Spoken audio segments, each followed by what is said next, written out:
2 महीने के लिए एक छोटा सा शहर बसा दिया जाएगा माँ गंगा और यमुना के किनारे प्रयागराज में। लेकिन हमारे धर्म में गुरुकुलों का नाश हो चुका है, गुरुकुल खत्म हो चुके हैं। इस बार 7 से 8 वाटर स्कूटर हैं जो कि तत्काल में आपकी सेवा में तत्पर रहेंगी।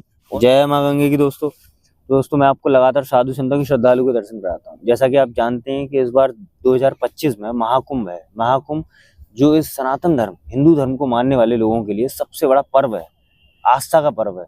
यहाँ आकर श्रद्धालु माँ गंगा में डुबकी लगाते हैं और यमुना मैया में स्नान करते हैं। जैसा कि आप सभी जानते हैं कि 2025 में जो महाकुंभ है वो प्रयागराज में है। मैं आपको लगातार तैयारियां दिखा रहा हूँ, महाकुंभ में क्या क्या तैयारियां, आज क्या हुआ और कल क्या होना है।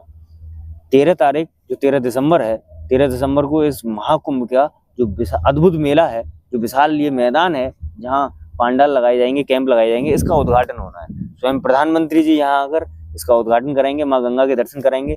माँ गंगा जैसा कि आप सभी जानते हैं कि हिंदू धर्म में पवित्र नदी मानी गई है। कोई भी धार्मिक अनुष्ठान माँ गंगा के बिना नहीं किया जा सकता, माँ गंगा के जल के बिना नहीं किया जा सकता। जैसा कि आप देख रहे हैं कि यहाँ इस माँ गंगा के जल को सुखाकर उधर किया जा रहा है। यहाँ सारी जो बालू है ये बाहर निकाल कर यहाँ ये एक कैंप लगाए जाएंगे, पांडाल लगाए जाएंगे। साधु संतों के जो अखाड़े हैं वो यहाँ बसाए जाएंगे। 2 महीने के लिए एक छोटा सा शहर बसा दिया जाएगा माँ गंगा और यमुना के किनारे प्रयागराज में। आप आए, इस अद्भुत मंजर का, इस अद्भुत नज़ारे का अपनी आंखों से दर्शन करें। मेरी कोशिश रहेगी कि मैं आपको लगातार महाकुंभ की हर एक बारीकी से आपको दर्शन कराऊं, आपको अभिभूत कराऊं इस महाकुंभ से।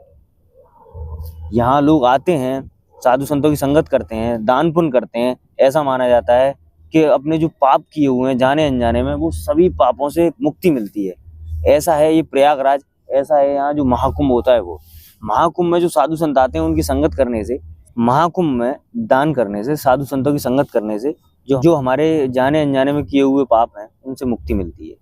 तो जैसा कि आप देख रहे हैं कि मैं आपको दिखा रहा हूँ कि पीपे वाले पुल तैयार किए गए हैं और यहाँ तकरीबन 40 से 45 करोड़ श्रद्धालुओं के आने की संभावना है। संपूर्ण विश्व से जो सनातन धर्म हिंदू धर्म को मानते हैं, उसमें आस्था रखते हैं, माँ गंगा में आस्था रखते हैं, वो सभी आएंगे यहाँ और इस मेले का, इस विशाल आयोजन का, जो एक धार्मिक अनुष्ठान है उसके आयोजन का, उसके गवाह बनेंगे। आप और हम तो हैं ही, लेकिन ये प्रयागराज की धरती इस बार जो अद्भुत मेला होगा, महाकुंभ होगा, उसके दर्शन करेंगे आप सभी, मैं आपको कराता रहूंगा। और जो उन श्रद्धालुओं को बांटने का जो काम करेंगे, पीपे वाले पुल करेंगे। मैं एक किनारे पर बैठा हुआ हूँ, इस किनारे से दूसरे किनारे पर जहां तक आपकी निगाह जा रही हो, आप देख रहे हो जेसीबी मशीन लगी हुई है, क्रेन भी है, तमाम तरीके के ट्रैक्टर लगे हुए हैं, इंजन लगे हुए हैं। पानी को एक जगह से दूसरी जगह किया जा रहा है, बालू निकाली जा रही है ताकि वहाँ कैंप लगें, पांडाल लगें, साधु संत रहें, उनके लिए सुविधा किए जाएं, हर तरीके के शौचालय बनाए जाएं। तो ऐसी व्यवस्था यहाँ की जाएगी। लाइट की व्यवस्था, जो बिजली के खंभे हैं वो लगा दिए गए हैं दोस्तों। अब यहाँ लोहे की प्लेट बिछाई जाएंगी, जहां जहां भी जो भी रास्ता होगी वहां लोहे की प्लेटें, लोहे की चादरें इस वजह से बिछाई जाती हैं ताकि मेला प्रशासन के वाहन, पुलिस के वाहन, कोई भी अगर अनहोनी हो रही है तो उसको कंट्रोल करने के लिए आसानी से आवाजाही हो सके। और जो श्रद्धालु हैं उनके लिए पीपा वाले पुल बनाए जाएंगे ताकि वो एक स्थान से दूसरे स्थान, एक किनारे से, माँ गंगा के एक किनारे से दूसरे किनारे पर आसानी से सुलभता हो, उन्हें आसानी से पहुंच जाए। ऐसा होगा इस बार अद्भुत महाकुंभ। मैंने आपको जो भी अद्भुत चीजें हैं उसके आपको मैंने दर्शन कराए। इस बार 7 से 8 वाटर स्कूटर हैं जो कि तत्काल में आपकी सेवा में तत्पर रहेंगी। और अंडर वाटर ड्रोन जो, और आसमान से और जल के अंदर से, दोनों तरफ से आपके ऊपर निगरानी रखी जाएगी कि मेले में किसी प्रकार की कोई अप्रिय घटना ना हो। तो ऐसा होगा इस बार महाकुंभ का मेला, ऐसा होगा इस बार महाकुंभ जो सनातन का सबसे बड़ा पर्व है वो। और आप सभी से मेरा अनुरोध है कि आप सभी अपनी संस्कृति के बारे में जानें, महाकुंभ में पधारें, दर्शन करें साधु संतों के, ऐसे संत जो हमारी संस्कृति को आगे लेकर जाते हैं, हिंदू धर्म की संस्कृति को बचाए हुए हैं। वरना हमारी संस्कृति, हमारे धर्म में ऐसा है कि हम जो सीख रहे हैं, हम जो अपने बच्चों को सिखा रहे हैं, वो हमारे धर्म से कोई भी ताल्लुक नहीं रखता। हमारे धर्म से भटक रहे हैं बच्चे।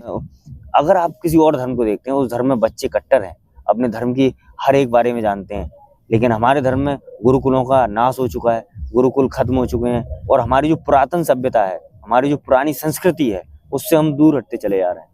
इसीलिए ये जो संस्कृति, ये जो आयोजन है, हमारे धार्मिक आयोजन, इन आयोजनों को और बड़ा करने के लिए आप सभी पधारें और देखें यहाँ आकर कि हमारी संस्कृति, हमारी सभ्यता कैसी है, कैसा है हिंदू धर्म, कैसा है सनातन धर्म, जो कि सबसे श्रेष्ठ है।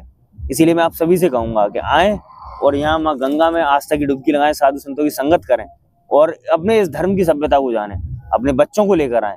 और मेरा अनुमान है कि हमारे पूर्वज शायद जानते हों कि महाकुंभ, कुंभ और कुंभी क्या होता है, लेकिन शायद जवान पीढ़ी हमारी और छोटे छोटे बच्चे ये नहीं जानते।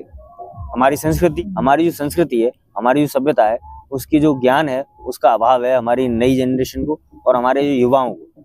इसीलिए यहाँ आए, देखें कि क्या होता है हमारी सभ्यता में, क्या होता है सनातन धर्म की संस्कृति, क्योंकि तमाम विश्व से सनातन धर्म को मानने वाले, हिंदू धर्म को मानने वाले यहाँ आएंगे और देखेंगे इस अद्भुत नज़ारे के। इस छोटे से शहर जो 2 महीने के लिए बसाया जाता है, तमाम सुविधाएं दी जाती हैं, फिर उसके बाद में ऐसा ही माँ गंगा, ऐसी ही माँ अविरल धारा माँ गंगा की और बहती हुई आपको दिखाई देंगी। तमाम जल होगा बरसात में, जैसे कि आप देखते हैं कि लेटे हुए हनुमान जी तक माँ गंगा पहुंच जाती हैं। वहां से उतरकर यहाँ पूरा इतना विशाल मैदान तैयार किया जा रहा है, लाइट से सब चीज की व्यवस्था दी जा रही है, देख रहे होंगे आप। इसी के साथ दोस्तों मेरे साथ बने रहें और इस वीडियो को ज्यादा से ज्यादा शेयर करें। मैं साधु संतों के और मंदिरों के दर्शन आपको कराता हूँ, लेकिन ये जो 2 महीने हैं, महाकुंभ जो लग रहा है इस बार 2025 का जो महाकुंभ का आयोजन है, मैं उसके आपको दर्शन करा रहा हूँ। उसके दर्शन करते रहें, देखते रहें, अपनी सभ्यता को, संस्कृति को बारीकी से पहचानें। जय सनातन, श्रेष्ठ सनातन।